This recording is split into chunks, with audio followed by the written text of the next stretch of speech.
In this episode of SailGP today, we spoke about that incredible event that just happened in Rio. We spoke about the next event that's happening in Bermuda, and we got the inside scoop from the Racing on the Edge director, Borja, about what's coming up in the next episode of the series. Enjoy.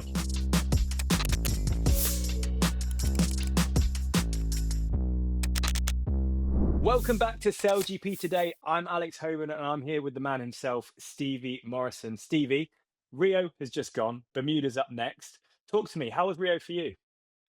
Yeah, I can't believe how far through the season we are, to be honest with you already. I mean, it's crazy, isn't it, that we've got 4 events done. How was Rio for me? I mean, it was hard on the first day, wasn't it? It was quite light, gusty, shifty conditions. Thought the second day was just great fun racing, just a really interesting racetrack. In some ways, interesting that half the course was almost out of bounds because there was no wind over there and there was a lot more wind to the other side. So tactically, it was very interesting. And yeah, I mean, I'm sure you'll probably get onto it in a minute, but wow, Tom Slingsby kind of reminded us why he's 3-time champion, didn't he? Where just when you think maybe he's going a little bit off the boil and he's getting called a crumpet by his bosses and Ryan Reynolds on Instagram, and then he very much came out and was incredible. Yeah, it felt like the added pressure of having Ryan Reynolds and Hugh Jackman on your back made him come out of the blocks firing. I mean, an event win, 3 fleet race wins, 1 second place, and 2 thirds. In my opinion, that's got to be up there with one of the best performances we've seen in the history of SailGP, right? Yeah, I mean, it was that Sunday was really impressive because there were so many variables. It was so sort of unpredictable, and you couldn't just be exactly the same. Often, sometimes you can have a day where you know exactly what you got to do. You got to execute the same thing each time, and then someone can just get in the rhythm, and they're just it's like they're hitting their forehand. They're hitting a really good forehand relentlessly over and over again. Lovely strike on the ball, sort of thing. Whereas on that day, it was so variable out there on the water that you were having to adapt on your feet, and in some ways that gives the best teams opportunity. But there's Yeah. so many good sailors to it was kind of like taking candy from a baby. It looked like, didn't it? Yeah, and what I think you picked this up on the broadcast and you mentioned it, but what was really interesting was one, or it might have been Goobsy and Jensen mentioned to Tom Slingsby, and this is kind of a bit of a turning point, was that they didn't need to be the first ones across the start line at the beginning of the race. They often like hung back and just approached with speed, and that just Mm. carried them to that first mark, and it was all success from there, it felt like. Yes, yeah. I mean, it was definitely, if you look at the stats on it, the correlation of where you got to Mark 1 was very crucial, more crucial than other events. I think when they got to Mark 1, they sailed into more wind because they got away from Sugarloaf Mountain. So the events we've seen earlier in the season, often things have congested at gate 2, and that's given people an opportunity if they haven't had a perfect start. So you had to start well, but yeah, you're bang on. I mean, basically they were Mm. hitting the line fast. They had a lot Yeah. of speed. They rode their luck on a couple. It was a little bit like Moses parting the Red Sea on one of those starts when he came through, and you couldn't see where the gap was. But fortunately, he managed to either shrink his boat or he'd seen the gap. But he was brave, Sure. and we saw the Spanish on the first race of the day. They just snuck in, and then in the last race of the day, the French didn't and got black flagged. But it's these margins. I mean, on both of those, the difference between the Spanish and the French situation was probably about 2 or 3 meters. Mm. And that's the difference between leading at Mark 1 and a black flag. And that's kind of the nature of the racing in Rio, was you had to push things pretty hard. You had to be a little bit brave, and Slingsby just did a good job with that. And then you've got Ian Jensen and Jason Waterhouse in front of you, and they gave just such a steady platform, So it was a big team event, and I think because it was such a gusty, shifty venue, it did, as a rule, favour those teams with a bit more experience. Yeah, and I mean, talking of experience, it's the Bonds Flying Rouge's 18th event win, which is pretty impressive. And obviously Yeah. now they're leading the championship for this year as well. It's hard to see, I mean, how some other teams could come back from that event, because it's a tale of two halves, right? You had the Bonds Flying Rouge smashing everyone out of the water, so to speak, and at the other end, you had other teams that were doing really well earlier in the season. You mentioned DS Team France, Emirates Great Britain, who had pretty tricky events in Rio. Yeah, I mean, Emirates Great Britain had a. I don't think you call it tricky. I think you call it horrendous. I mean, I was being nice. I was at being one point, nice. I sent a message to Ellie, who I coached in Marseille, and I know she was out on the rib, and I said, "Is the boat broken? Is there something not working quite right with the boat?" And she said, "No, it's all good." And they just couldn't find a start, and as soon as you couldn't find a start, as I say, things were stretching at Mark One, so there was quite a big correlation between your Mark One position and where you finished, and they got to Mark One poorly. But then, yes, that Right. I'm not sure were they trying to force it, or I mean, some days it just doesn't go. Do you know what I Mm. mean? Like some days you're just a bit like, oh, whoa, whoa, you know, you're just a bit behind. But we haven't seen that Portsmouth, which was when was that? Was that July last year? Yeah. Yeah. Yeah.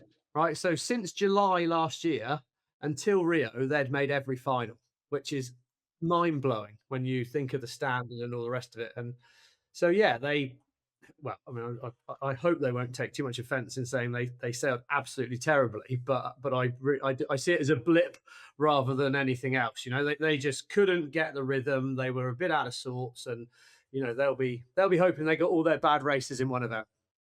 If we quickly take a look at how the table lines up, we're 4 events in, Stevie. What a season it's becoming. I mean, it seems like we've got a bit of a gap forming within the table. Obviously, you've got the top six between the Bonds Flying Roos down to France, and then below that, obviously, Rockwool down to Explorer Swiss as well. So maybe talk to us about that. Like, how are you seeing this one shaping out as the season goes on?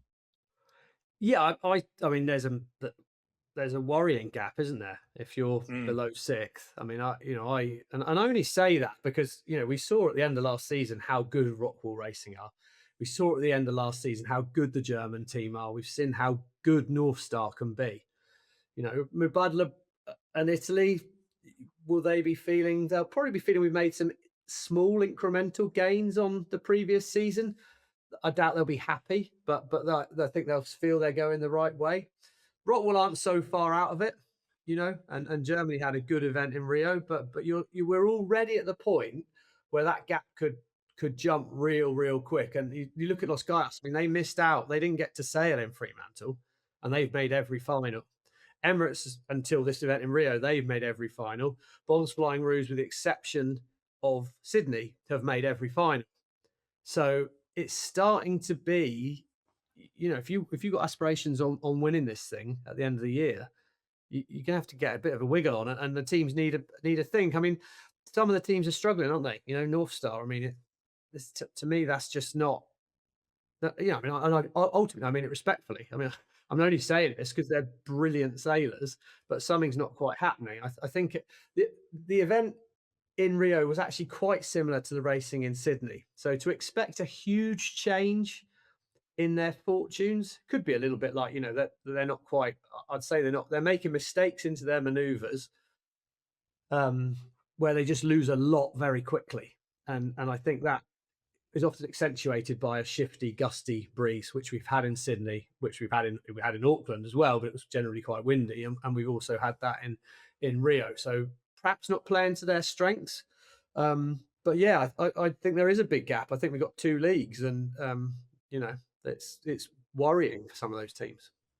yeah, and we've got obviously the home events of North Star Canada and the US LGP team coming up with New York and Halifax in Canada respectively. Um, with the US, looking at them at number three there, what do you think they're Mm. doing this season that's so different to acquire? I mean, third in the table at this point in the season is pretty special considering they were down the bottom last season. Yeah, what are they doing? I think they're taking a hold of their super strength. Their super strength is Taylor Canfield's starting ability in the light breeze. Yeah. He has come in since day one in SailGP when it's sort of that marginal, can we foil, can't we foil? He comes in, he parks on the front row, gets his elbows out, and he manages the whole fleet and finds himself a gap, and he gets to Mark One in good shape. So they've started phenomenally in the light winds, which has always been their strength, but he's just proved to us that is there as a strength. And then I think Mike Manager and Hans Henken on the wing trim and the flight Mm. controller. They've had a bit more time together. They found each other, so they're. I don't think they're quick. Like that'll be something. If I was them, I'd be going away and looking at how can I be a bit faster. But they're quick enough, whereas Yeah. before they weren't quick enough. And I think what they've done as a team, then you've got Andrew Campbell coming at the back. And I think he's brought a level of calmness to the strategy. So ultimately, they made some big changes at the end of last season. They were very brave early in the season, Mm, which mm. fair play to them, actually, because it's hard to admit you're wrong, which I think making those changes ultimately is. And they did it, and they deserve the credit for it. But they're just respecting the basics of the maneuver. And then when you go down to 4 on the boat, and in a lot of the other teams, the strategist goes onto the handles and they've got anavise. Now, I disagree. Pete Burling disagreed with me a little bit in the studio last time. He was sort of saying how he didn't think it made that much of a difference, but I think it doesn't make that much of a difference once you're foiling. You see how much the wing trimmers move the wing sheet to unload the boat and pop it up on the foils. At that point, you've got anavise going at it. So they've got a few super strengths. We've had 2 events absolutely in the wheelhouse of that. In some ways, for me, the most encouraging day for the US SailGP team was day 1 in Perth, where they looked competitive in foiling conditions. They struggled when it was windier in Auckland and in Fremantle on the second day in Fremantle and the Auckland event. So we'll still wait and see. When we get a full foiling event, let's see how they look. But they respect the boat handling. They're fast enough, and they're very, very good at starting. Yeah, and I guess, I mean, the next few events, who knows what the conditions will be like. Particularly, obviously, you've got Bermuda, New York, Halifax. But then once we get into the European leg and you start Geneva, for example, can often be light air. And then at at the end of the season, heading over to the Middle East as well, you've got potentially some light air conditions there. So they could be in a really good shape at the end of the season. And the other quick question I had for you before we move on was, you mentioned Spain has been in 3 event finals, 4 events in, but they haven't won one yet. No, What's holding them back, do you think? I don't think they've started well in any of those finals, which would be interesting to look at. I think the race in Auckland. I don't know if you remember it, but we saw it on the commentary. This huge squall Yeah. came in, and you listened in on board, and literally that was like back to Sir Francis Drake in 1588. Trying to just seafare the boat down towards the gate and survive. Another night at sea, as it Yeah. were, because it was just gnarly It's very conditions on that dramatic. first downwind. And I think and also everyone was, we've seen the cost of to finish first you must finish. You've got to actually get your boat round the racetrack. And I think probably all 3 boats in that Auckland final said, oh, okay, we're here. Thank goodness.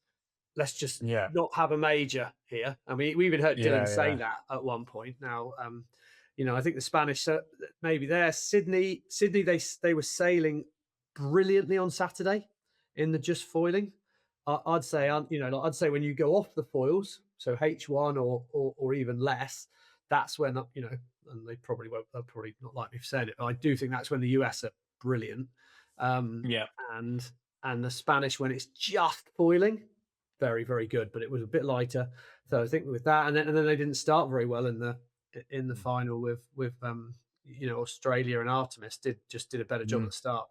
Yeah, I mean, a big part of that from what I've seen, and from also listening to you on Com Stevie as well, is it's experience on the boat and pulling off those maneuvers with less mistakes. They just seem to be so fluid, all the teams. I mean, with the exception of GBI and Rio, but they all seem to be well-oiled teams at the top there, and the newer teams obviously further down and struggling. But Rio's in the past. So looking ahead, we've got the Apex Group Bermuda Sail Grand Prix. What exactly can we expect here? I mean, we visited Bermuda a few times in the past. It's a bit of the pinnacle of sailing, so to speak. Stevie, can you give us a bit of a preview? Yeah, I mean it's kind of where the F50 in some ways was really born as a boat. I mean we're inside of obviously it's a horseshoe island, and then that's inside a reef. So basically you get pretty much snooker table flat conditions. So for the flight controllers, that there's a real opportunity to push the boats right on the edge. You're on a very beautiful tarmac road. Anyone that goes road biking, which is definitely not something I'm super into, but anyone that does it loves a smooth tarmac road, don't they? And it's that kind of finish where you're going to be really having to push and be accurate. and ride the boats really high. The land's quite low, so you get a pretty steady breeze. Like it will move a little bit because it's the water's quite hot, which gives a sort of a turbulence to the breeze because of the heating that's in it. But yeah, I mean, we always go to these places and you say it's never normally like this here. I mean, Sydney Harbour didn't deliver this year, did it? And I mean, that to me, that's the like, for me, that's like the great venue of world sailing is to race on Sydney Harbour. That's iconic when I was growing up. But the breeze didn't Don't turn up. jinx it. No, Don't well, jinx no, it, no. I'm Stevie. just, Don't jinx it. well, I'm getting old, Alex. I'm cynical. That's the trouble we've You're got here, and pessimist. that's why I was having a go at everyone at the beginning of the show. I need to get happy again. No, I genuinely believe because we're sort of down there near the trade winds, Yeah. it's kind of clearing out there. There's every chance that you get. It's not. I wouldn't have said it'll be super windy. I think it'll be solid foiling conditions. Hopefully, a reasonable sized course. So we're back to Mm. that sort of more of a boat speed tactical race course, strategic rather race course than tactical, rather than this quick reacting, Yeah. fast moving, dynamic course. It'll be a little bit more steady, a little bit more played out. The guys that can and teams that can get the boat speed in there and be fast. So for someone like North Star, for someone like Rockwool Denmark, for someone like Germany, this is your time you need to step up because there is actually a set change in the conditions at this event. It should sort of suit those teams more than it's appeared the last few venues have. Yeah, I mean, it's always tight, but when there's not a lot happening with the breeze, I reckon it'll be really tight, really, really tight racing. And you mentioned obviously North Star Canada there, and you mentioned previously the US. If their home event's coming up, are they going to be feeling a bit of extra pressure going into Bermuda? I would have thought North Star must be feeling the weight of the world on their shoulders right now. I mean, well, they will, won't they? They're, in my Mm. opinion, they should be right up there as a team. Will they be feeling the weight of the world? They're sailing an F50 in Bermuda. I mean, it's one of the best things you could ever hope to do in a sailing boat. So there's other problems, aren't there? But I think they've got real pressure to perform.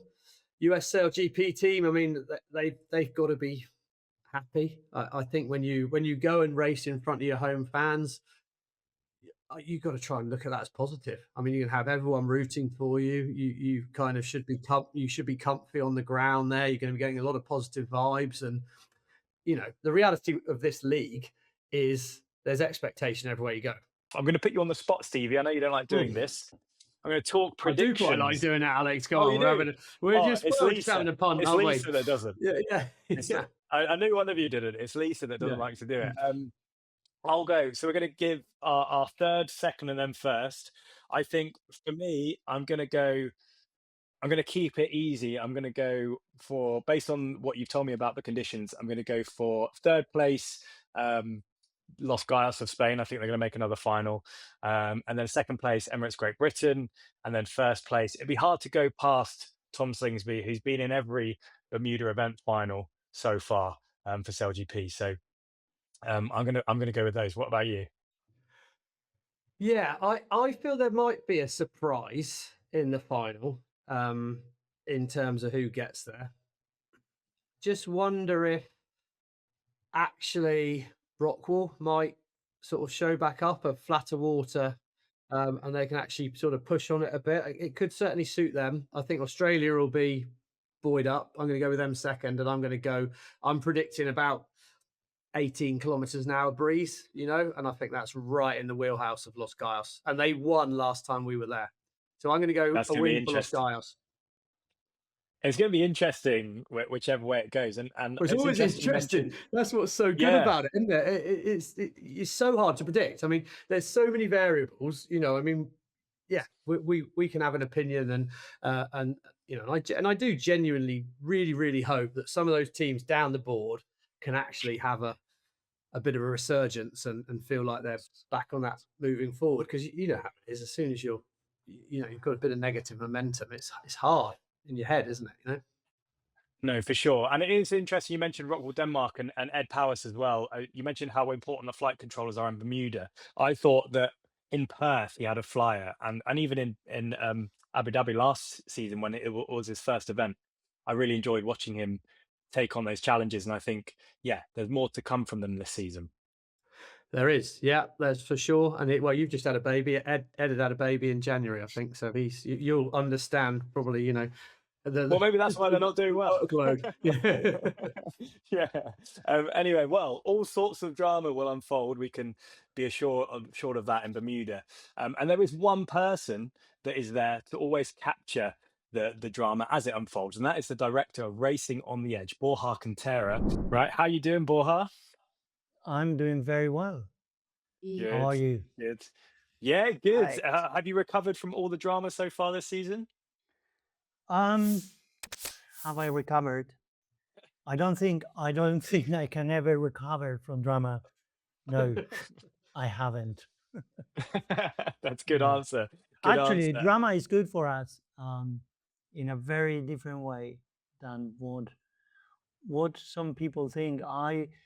A lot of times when we are walking around tech site, people stops me and they say, "Hey, Borja, there is a lot of drama that is very good for you." It is and it isn't. Um, Tell us there is more. a limit to the drama we can absorb. Yeah, Okay. put it that way. And talking of absorbing drama, can you give us a little preview then of what's in this first episode of Racing on the Edge that we're all hotly anticipating being released? Yeah, well, so the whole episode opens with a question mark from Leo Takahashi, the flight controller from the Black Foils, the Team New Zealand in SailGP. And the question he actually asks himself is, why me? Why did they choose me? Why, when Andy Maloney, the previous flight controller, left um, Pete and Blair, they decided to choose him? I think for me as a documentary maker, to see someone asking himself a question of that caliber and they're sort of answering it with him changing his personality, that was very attractive. So that is what the episode is about. About Interesting. why Leo Takahashi and how he changes. The answer to that is in the episode, of course, but I can give you, without giving too much away, he changes by getting closer to the limit. He Which is certainly got close to the limit at some points this season. Yeah, What's to say pretty the least. interesting, like for when you have to capture this show, Borja, what you're sort of these sailors quite well, and you've actually got to sit them down and kind of ask some pretty tough questions sometimes. And I don't know, you're only human, and how does it feel kind of capturing the show and then ultimately putting together a product that some of the sailors might might feel they don't like because it offends them or they feel it's personal or something like that. How does that work from you?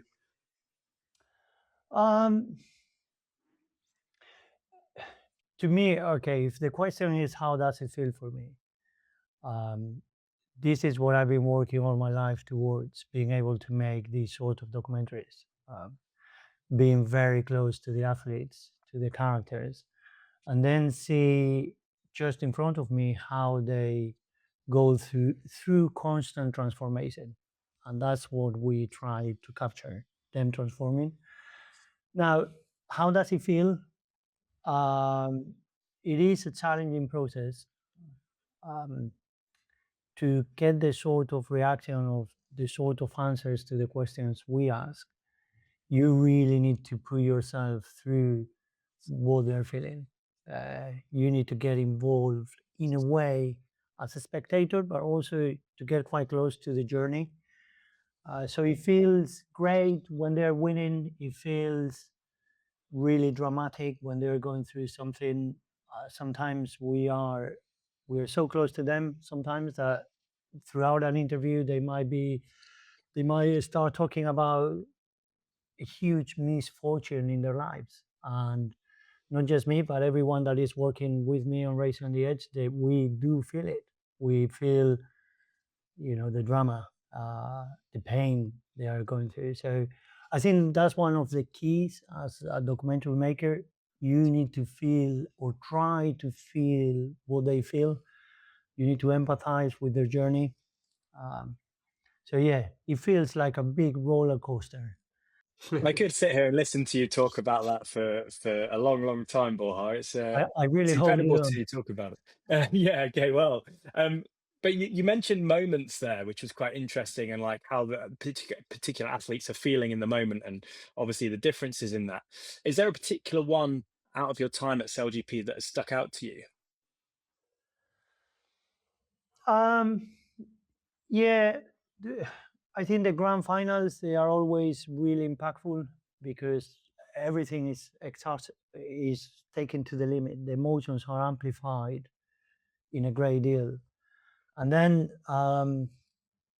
in a very peculiar way, everyone is really humbled during a grand final weekend. Suddenly, you see someone that might have had a massive ego throughout the campaign, and they get to the grand final, and whether they win or lose, it doesn't matter. They feel privileged to be there. They feel this is a unique moment in time in their lives, and we feel the same.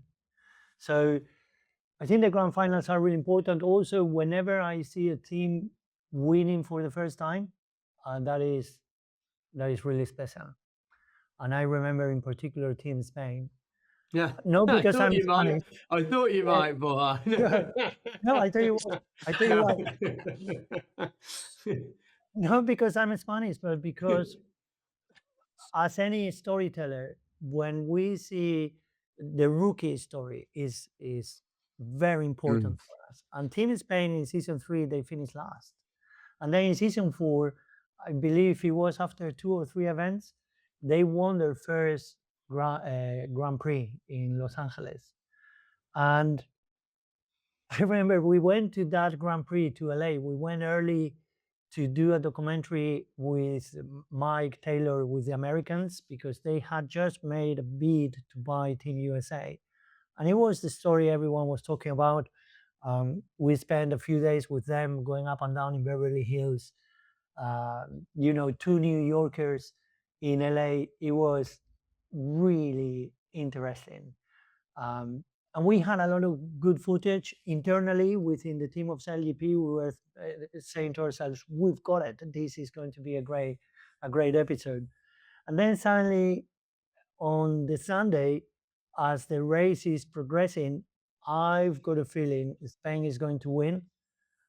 And you were asking me what is the most difficult thing I can do, and the most difficult thing is to, when I've got a strong instinct or a strong feeling, to ask to all my team, stop filming that, change to that, film that thing now. That's really tough because if you get it wrong, well, the implications are great for us.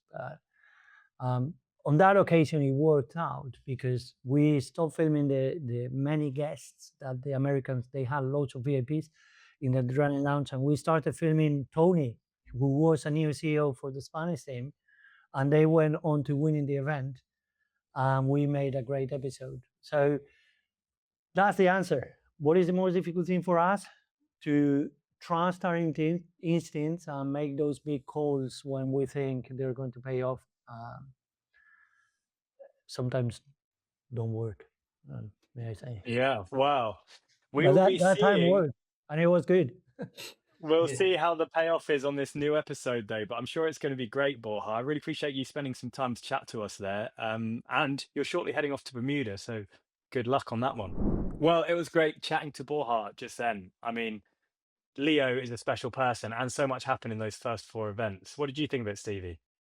Yeah, I mean, it's so good to get to meet the characters, isn't it? And to understand the sort of internal battles and questions and learnings and challenges they go through. I mean, I was relatively critical of Leo early last season, and then he really stepped up by mid-season when they won in Portsmouth, and I thought he was kind of starting to be right across his game. And I'm sure this will be another challenging time for him right now. But from speaking to Pete down in Southampton, where I was lucky enough to kind of go down there and see how the the New Zealand boat was progressing in the SailGP technology, you see the teams just, really feels like Leo's grown into the role. And yeah, this episode is pretty good, isn't it? It's keeps you on your toes.